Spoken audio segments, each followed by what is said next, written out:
Yo soy Wilson Benavides, soy periodista y politólogo, trabajo en el Grupo Parlamentario de Derechos Humanos.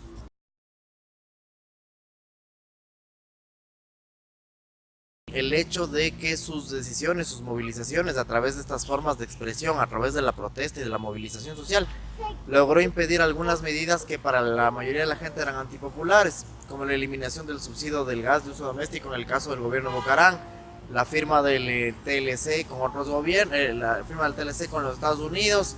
Estuvo opuesto también al tema de las agendas en contra de la instalación de la base de Manta en Ecuador, entre otras cosas. Entonces tiene una agenda programática bastante sólida que ha logrado sostenerse a lo largo del tiempo. Sin embargo, en los últimos 10 años, su dirigencia fue, por un lado, cooptada por el régimen del presidente Correa, pero también por otro lado, el movimiento como tal, la CONAIE, no hizo una demostración de fuerza, salvo el paro, la movilización por la lucha por el agua, a propósito de la ley de recursos hídricos, conocida como la ley del agua, donde hicieron una movilización, una caminata, me parece, de casi todo el Ecuador, desde Loja hasta Quito. Entonces, digamos, esa fue la expresión más alta durante los últimos 10 años. Sin embargo, en este último momento, en esta coyuntura de octubre sobre todo, el papel de los indígenas vuelve a ser central para la agenda política en el Ecuador.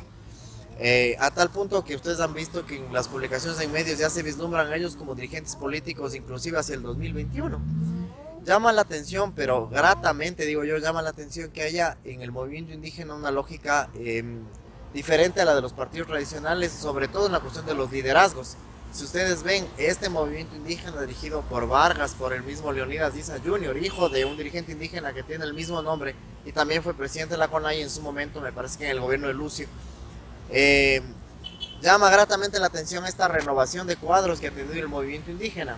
Algunos, sin embargo, se están quejando de que no han visto lideresas indígenas y que un poco el movimiento indígena está centrando los liderazgos en aspectos, en líderes varones, ¿no? Sin embargo, creo que eso no es muy trascendental en relación más bien con la renovación del liderazgo que tiene el movimiento indígena.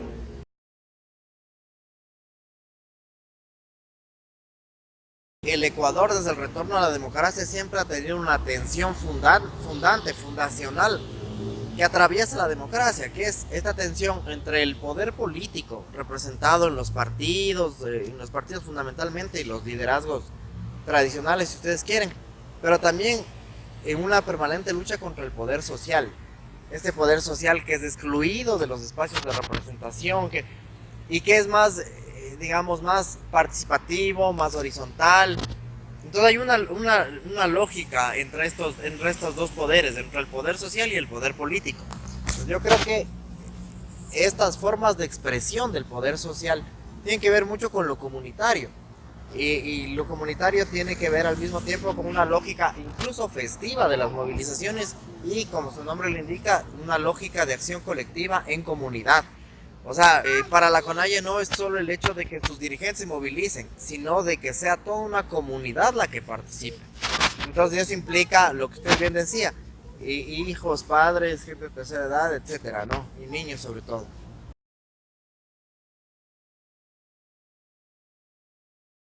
Para entender el movimiento indígena es un tema muy complejo porque es un prisma de muchísimas caras. Entonces, una interpretación va a ser la interpretación desde el punto de vista jurídico.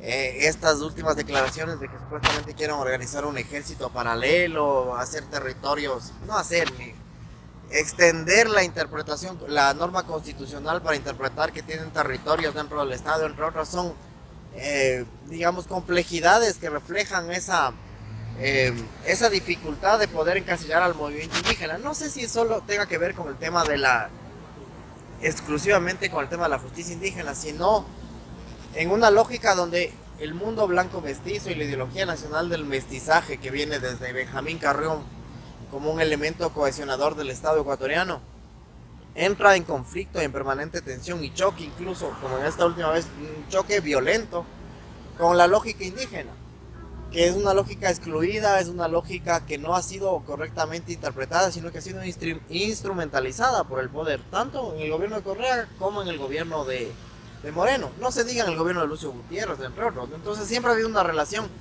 de superioridad desde la lógica blanco-mestiza por sobre la lógica indígena, ¿no? Y esto nos ha llevado a un desencuentro permanente, desencuentro que en esta ocasión alcanzó niveles durísimos de tensión y de violencia política incluso.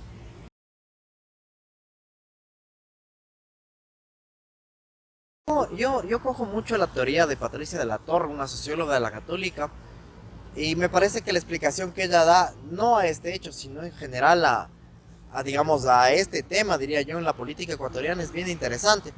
Ella plantea que en el Ecuador confluyen tres imaginarios puntuales sobre lo que debería ser la democracia e incluso la república.